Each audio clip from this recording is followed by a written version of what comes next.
అనే స్థాయిలో దేశ ఆర్థిక విధానాలను ఆయన ప్రభావితం చేశారు అధ్యక్ష. అదే రకంగా మన్మోహన్ సింగ్ గారు మరి ఈ దేశంలో చాలామంది మొన్న వారు చనిపోయినప్పుడు కూడా మాట్లాడారు. మచ్చలేని నాయకుడు, సుదీర్ఘకాలం రాజకీయాల్లో ఉన్నా కూడా ఏ రోజు ఒక చిన్న మచ్చ కూడా లేకుండా అత్యంత ఉన్నతంగా తన జీవితాన్ని ఆయన సింపుల్గా సాదాసీదా జీవితాన్ని గడిపినటువంటి మహనీయులు మన్మోహన్ సింగ్ గారు. మనం చూసాం UPA 2లో చాలా కుంభకోణాలు జరిగినట్టుగా వార్తలు, ఎన్నో కేసులు, అరెస్టు జరిగినాయి. అయినా కూడా మన్మోహన్ సింగ్ గారు ప్రధానమంత్రిగా ఉన్నా కూడా ఆయనకు ఒక చిన్న మచ్చ రాలేదంటే అది ఆయన గొప్పతనం అధ్యక్ష. ఒక అకాడమిషియన్గా, అడ్మినిస్ట్రేటర్గా, రాజ్యసభ సభ్యుడిగా, ఆర్థిక మంత్రిగా, ప్రధానమంత్రిగా దేశంపై మన్మోహన్ సింగ్ గారు తనదైనటువంటి ముద్ర వేశారు అధ్యక్ష. RBI గవర్నర్గా కరెన్సీ నోట్లపై సంతకం చేసినటువంటి మన్మోహన్ సింగ్ గారు ఆర్థిక శాఖ మంత్రిగా, ప్రధానమంత్రిగా ఈ దేశంపై చెరగని సంతకం చేశారు అధ్యక్ష. ఆయన జీవితం దేశ సేవలో ధన్యమైంది అధ్యక్ష. మన్మోహన్ సింగ్ గారిని తరతరాలు ఆయనను గుర్తుంచుకునే విధంగా, స్మరించుకునే విధంగా ఇటు రాష్ట్ర ప్రభుత్వం కానీ, అటు కేంద్ర ప్రభుత్వం కానీ ఎటువంటి నిర్ణయాలు తీసుకున్నా బీఆర్ఎస్ పార్టీ స్వాగతిస్తుంది, సంపూర్ణమైనటువంటి మద్దతును కూడా అందజేస్తుంది. గౌరవ ముఖ్యమంత్రి గారు వారి స్టాచ్యూ పెడదామని చెప్పి సభలో ప్రతిపాదన పెట్టారు. దాన్ని మేము సంపూర్ణంగా మద్దతు పలుకుతూ ఉన్నాం. ఈ సందర్భంగా ఇంకా 1-2 సూచనలు కూడా చేయాలనుకుంటున్నాం. ఎందుకంటే ఆ రోజు PV నరసింహారావు గారు చనిపోయినప్పుడు సరే ఆ రోజు దేశంలో, రాష్ట్రంలో కాంగ్రెస్ ప్రభుత్వం ఉన్న కారణాలేమో కానీ ఆ రోజు వారిని పట్టించుకునే పరిస్థితి లేదు.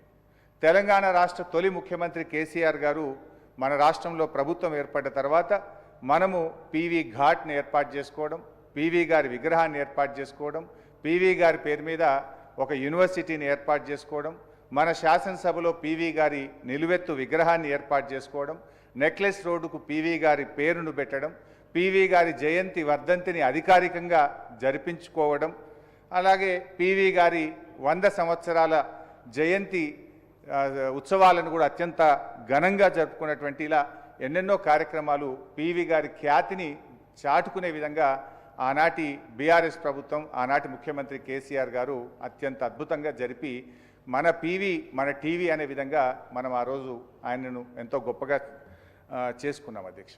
అయితే ఈరోజు మన్మోహన్ సింగ్ గారికి విగ్రహాన్ని ఏర్పాటు చేయడంతో పాటు కొత్తగా మీరు ఏర్పాటు చేస్తున్నటువంటి స్కిల్ యూనివర్సిటీకి డాక్టర్ మన్మోహన్ సింగ్ గారి పేరు పెట్టాలని చెప్పి కూడా నేను మీ ద్వారా ఈ సభానాయకుడికి ప్రతిపాదిస్తూ ఉన్నాను అధ్యక్ష. భారతరత్న విషయంలో కూడా ఖచ్చితంగా మన్మోహన్ సింగ్ గారు ఈరోజు మన దేశం ఆర్థికంగా ఇంత బలపడ్డదంటే వారి కృషి, PV నరసింహారావు కృషి ఎంతగానో ఉంది. భారతరత్నకు మరి డాక్టర్ మన్మోహన్ సింగ్ గారు ముమ్మాటికి అర్హులే. ఈరోజు సభలో పెట్టినటువంటి తీర్మానాన్ని మేము సమర్థిస్తూ తప్పకుండా కేంద్ర ప్రభుత్వం కూడా మరి మన్మోహన్ సింగ్ గారికి భారతరత్న ఇవ్వాలని చెప్పి కూడా మేము కోరుతా ఉన్నాం. ఆ రోజు PV నరసింహారావు గారి కోసం కూడా ఇదే సభలో సభానాయకుడిగా కేసీఆర్ గారు వారికి భారతరత్న ఇవ్వాలని చెప్పి ఈ సభలో వారు తీర్మానాన్ని ప్రవేశపెడితే మనమందరం కూడా ఆ రోజు సభలో సభ్యులుగా ఉన్న వాళ్ళందరము ఏకగ్రీవంగా మనం తీర్మానం చేసి కేంద్రానికి పంపాం. మరి కేంద్ర ప్రభుత్వం కూడా సబ్సిక్వెంట్గా మరి వారికి భారతరత్నను కూడా ఈ మధ్యకాలంలో ఇచ్చినటువంటి విషయం మనందరికీ తెలిసిందే. సో ఈరోజు కూడా మన్మోహన్ సింగ్ గారికి కూడా భారతరత్న తప్పకుండా ఇవ్వాలని చెప్పి కూడా బీఆర్ఎస్ పార్టీ కోరుతా ఉంది అధ్యక్ష. మన్మోహన్ సింగ్ గారు ఆయన ఒక లాయలిస్ట్ అని ఇందాక కేటీఆర్ గారు అన్నారు, ఇంకొకరిద్దరు సభ్యులు కూడా అన్నారు సభలో.